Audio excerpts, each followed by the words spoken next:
Have you ever checked your bank balance at 1 in the morning just to see if the number moved since dinner? Curtis did that for 11 years straight, and it never moved more than $40 either way. Somewhere between his second job and his son's braces, he stopped believing rich was ever going to happen to him. There were 7 signs pointing at that outcome the whole time, and most people never catch a single one. So tell me in the comments, how many of these have you already caught yourself doing?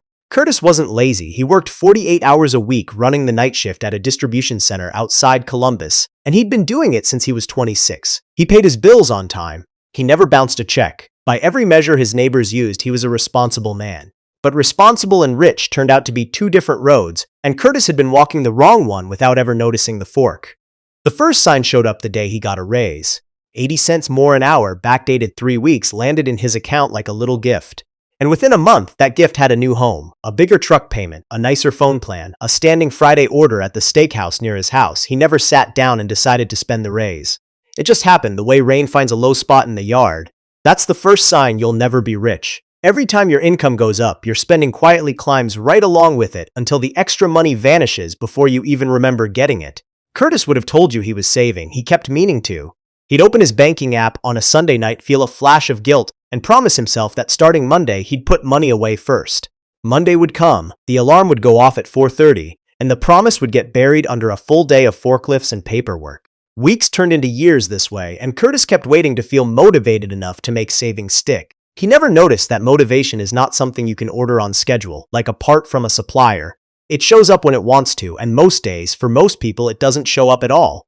That's the second sign, and it's the one that quietly wrecks the most people. You treat saving like a feeling you're supposed to have, instead of a system you're supposed to build.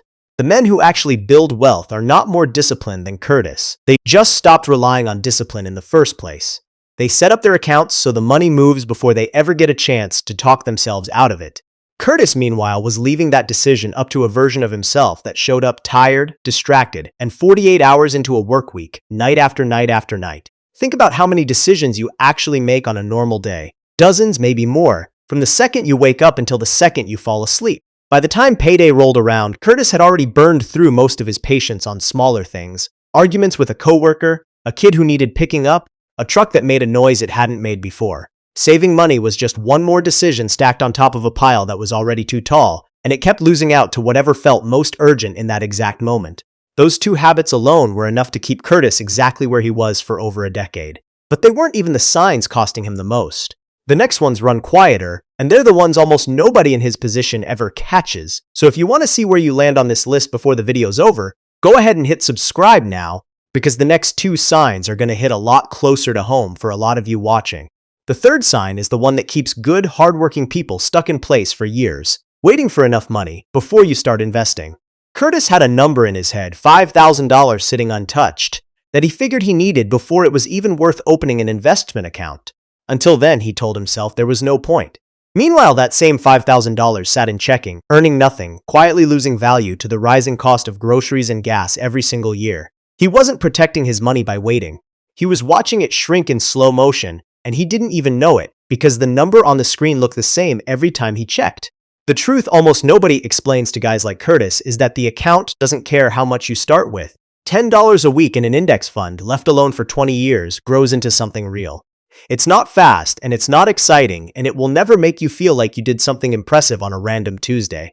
But it works, quietly, the entire time you're not paying attention to it, which is exactly the opposite of what Curtis was doing with his $5,000 sitting in a checking account, earning nothing. There's a strange kind of comfort in waiting for the perfect moment to start. It feels responsible. It feels like caution, like the smart move, like the thing a careful man does before he risks his money on anything. But caution and waiting are not the same thing, and Curtis had confused them for the better part of a decade. Every year he stayed on the sidelines was a year that same account could have been growing without him lifting a finger.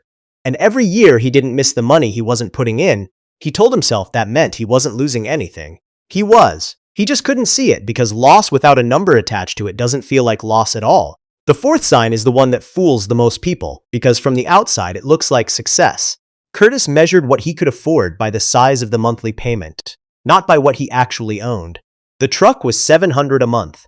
The boat his brother-in-law talked him into was another $280. Both fit in the budget, so both felt fine, so both got approved in his head without much of a fight.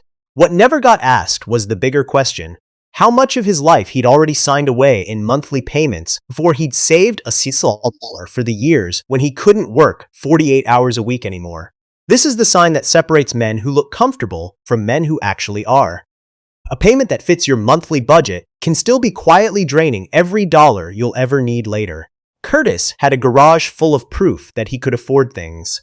He didn't have much proof that he could afford to stop working, and the gap between those two kinds of proof was about to get a lot harder for him to ignore.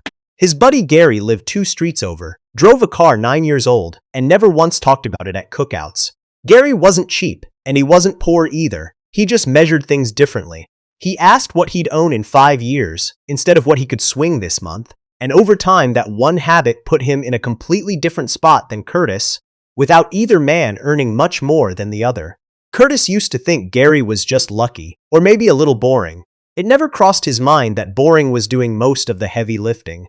Then came the sign Curtis didn't see coming, because it wasn't about money at all. It was about a piece of mail he'd been avoiding for almost 2 years. The 5th sign is simple to describe and brutal to admit. You stop looking at your own numbers. Curtis had a retirement account through the warehouse, one he'd been contributing to on autopilot since he got hired. But he hadn't opened a single statement in 23 months. They came in the mail, and he set them on the counter, and eventually Donna moved them into a drawer with the takeout menus because looking at them made his stomach tighten in a way he didn't have words for. Not knowing felt safer than knowing. If the number was bad, at least he hadn't confirmed it yet. But not looking doesn't slow anything down. It just means you find out later, usually at the worst possible moment, when there's far less time left to fix it. The men who end up secure at 60 aren't the ones who got lucky with better numbers. They're the ones who kept checking, kept adjusting, kept treating their money like something that deserved their attention instead of something too scary to look at directly. Curtis had built a habit of turning away from the one piece of information that could have told him exactly how much trouble he was in and exactly how much time he still had to fix it. Avoidance feels like relief in the moment, and that's exactly what makes it so dangerous. Every time Curtis set a statement aside unopened, his shoulders actually relaxed a little, and his brain logged that relief as a reward. So he did it again the next month, and the month after that, training himself to feel better by knowing less. Nobody sets out to build a habit like that on purpose. It just forms, quietly, out of 100 small moments where looking away felt easier than looking straight at the number. The 6th sign is the quiet one, the one that hides behind hope. Curtis, if you'd asked him straight out, would have said he had a plan for retirement, and in a way he did, it just wasn't really a plan. It was a story he told himself about how things would probably work out. Maybe the house would sell for more than they paid. Maybe Social Security would cover more than people said it would. Maybe his son, once he got settled, would help out if things got tight. None of that was a lie exactly. It just wasn't a plan either, and Curtis had never once run the actual numbers to check if any of it added up to enough. This is where a lot of good, decent people quietly talk themselves out of taking action. Hoping for a good outcome feels almost the same as working toward one, right up until the day it doesn't. Curtis wasn't foolish. He loved his family and worked himself half to death for them. But love and effort were doing the job that a plan was supposed to be doing, and nobody had ever pulled him aside to explain the difference. Then there's the 7th sign, and it's the one that decides everything else. It's not a habit or a mistake. It's a decision, made quietly, usually without ever saying it out loud. At some point, Curtis had made peace with being broke. Not broke in the sense of no money in the bank. Plenty of months he had a little cushion. Broke in the deeper sense, the identity sense. Somewhere in his 40s, without ever announcing it to anyone, Curtis had decided that guys like him just weren't the type who ended up secure. Rich was for people who inherited something, or got lucky, or had a different kind of job than the one he had. He'd stopped being disappointed about it, which sounds like progress, but it wasn't. It was surrender wearing the mask of acceptance. And once a man accepts a story like that about himself, he stops looking for the exits, because as far as he's concerned, there aren't any.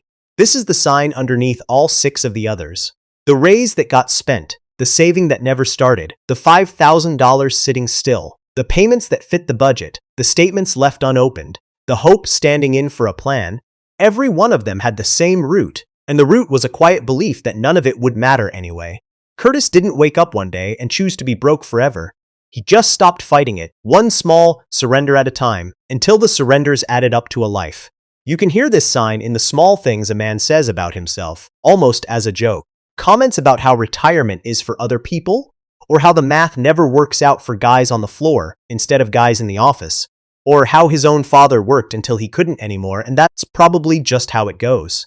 Said often enough, out loud or just in his own head, a line like that stops being a complaint and starts being a fact Curtis lived inside of, the same way you live inside weather instead of questioning it. Here's where Curtis's story actually turns, though, because that sixth sign was also the one that saved him, once he finally saw it for what it was.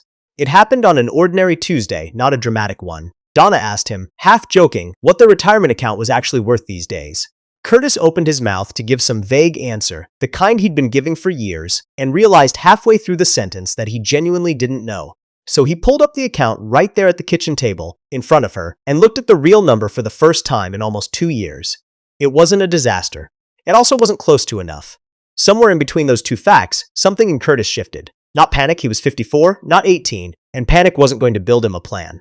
What shifted was quieter than that. He stopped treating the situation like a fact about who he was, and started treating it like a problem he could actually work on, the same way he'd worked on every other hard thing in his life. He didn't overhaul everything overnight. He set up one automatic transfer, a small one, timed to hit his account the same day his paycheck landed, before he ever saw the money sitting there tempting him. He called the retirement plan administrator and bumped his contribution up 2%, which barely touched his paycheck but would touch his future in a much bigger way. He canceled the boat. Donna didn't even fight him on it, which told him more than any spreadsheet could have. She'd been waiting for him to notice the same things he'd finally started noticing. None of it felt dramatic. That's the part people don't expect. Fixing 7 signs like this doesn't look like a movie moment. It looks like a guy quietly logging into an account he used to avoid, and leaving it open a little longer than he needed to, just to get used to looking. It looks like passing on the boat, and telling his brother-in-law no without much of an explanation, and feeling a little embarrassed about that for a week or two before the embarrassment faded and something closer to relief took its place. Curtis is 56 now. He's not rich, not yet, and he'll tell you that himself if you ask him straight. But he checks his numbers every month. He knows exactly what he owns and exactly what he owes, instead of guessing. And for the first time since he was a young man, he's got an actual plan sitting behind the hope, instead of hope trying to do a plan's job all on its own. The 7 signs didn't ruin Curtis's life. They just kept him standing still for a couple of decades longer than he needed to. And the honest truth is, most people watching this right now aren't going to find 0 signs on their own list. You'll probably find at least 1, maybe 3, maybe all 7. That's not a verdict on who you are. It's just information, the same kind Curtis finally let himself look at after avoiding it for years. Every single one of those 7 signs is reversible at almost any age, the moment you're willing to actually look at it instead of turning away from it.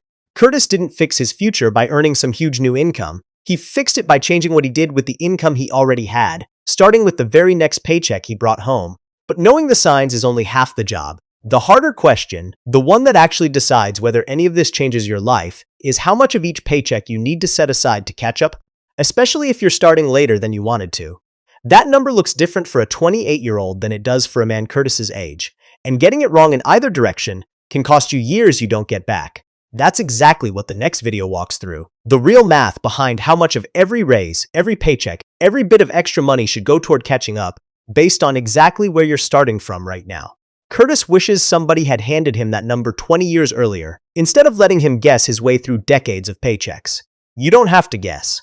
If you saw yourself in even one of these 7 signs tonight, that's the video that shows you how to fix it. Go watch it next, and let's get you moving before another year quietly slips by.